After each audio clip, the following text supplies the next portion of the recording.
इनकी सरकार रिमोट से चलती थी, मेरी सरकार भी रिमोट से चलती है। 140 करोड़ देशवासी मेरा रिमोट है।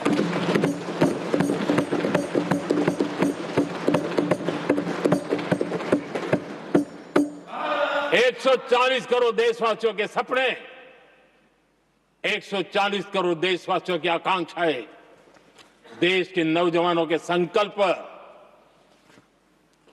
इनके लिए हम जीते हैं, इनके लिए सरकार चलाते हैं।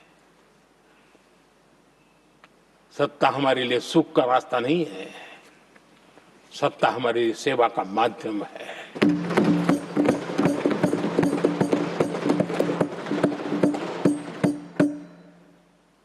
मुद्रा योजना, लाखों करोड़ों की मदद मिली, स्वरोजगार को बल दिया। कांग्रेस ने कभी स्टार्टअप कल्चर को प्रमोट ही नहीं किया। कुछ सैकड़ों में स्टार्टअप बेचारे अपने उनको पता भी नहीं था। और इनका तो हाल ये है आदरणीय सभापति जी, अपने घर के स्टार्टअप को भी वो लिफ्ट नहीं कर पा रहे।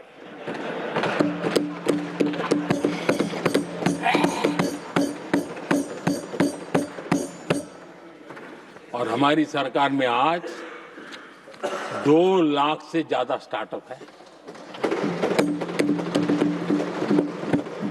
और जब सफलता एक के बाद एक जन सामान्य के दिलों को जीतती है ना, तब जाकर के उनके पास एक ही रास्ता बचा है, मोदी तेरी कब्र खुदेगी। लेकिन उस हमारा याद कीजिए, बीएसएनएल को लेकर के चुटकुले चलते थे, कार्टून बनते थे। आज स्वदेशी 4G स्टैक हमने खड़ा कर दिया। 5G दुनिया में सबसे तेज गति से रोल आउट करने का काम हमने कर दिया। कम्युनिकेशन की नई जनरेशन, नई टेक्नोलॉजी, नई सोच, इसको हमने आगे बढ़ाया। और इसलिए दर्द जुबान पे आ रहा है, मोदी तेरी कब्र खुदेगी। आदरणीय सभापति जी, गरीब की सेवा ये मेरा सौभाग्य है। 4 करोड़ गरीबों को पक्के घर देना मैं जीवन में सुकून मानता हूं। बिजली, पानी, गैस का सिलेंडर, टॉयलेट की सुविधा, मुझे लगता है कि हाँ, परमात्मा ने मुझे सही दिशा में काम करने की प्रेरणा दी है। पहली बार गांव की महिला गर्व से कह रही है, हाँ मैं लखपति दीदी बनी हूं, तो दूसरी कह रही है इस साल तक मैं लखपति दीदी बन जाऊंगी। जो बन गई है उनको जब पूछता हूं, नहीं बोले साहब अब तो करोड़पति के लिए सोच रहे हैं। ये जो मिजाज बदला है, जो आत्मविश्वास बढ़ा है, और ऐसे देश के कोटि कोटि जनों के आशीर्वाद जिस इंसान पर हो,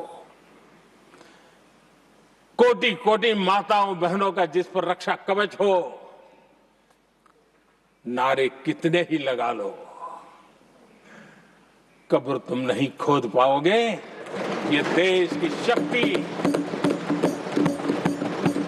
आशीर्वाद रूपी कवच, माताओं बहनों का मेरे प्रति जो भाव रहा है, जिस श्रद्धा भाव से मैंने माताओं बहनों की सेवा करने का काम किया है, जिनको कोई पूछता नहीं था उसको मोदी पूजाता है, यही करना है। और ये आशीर्वाद ही है जो इनको चूभते हैं, और इसलिए कब्र खोदना चाहते हैं।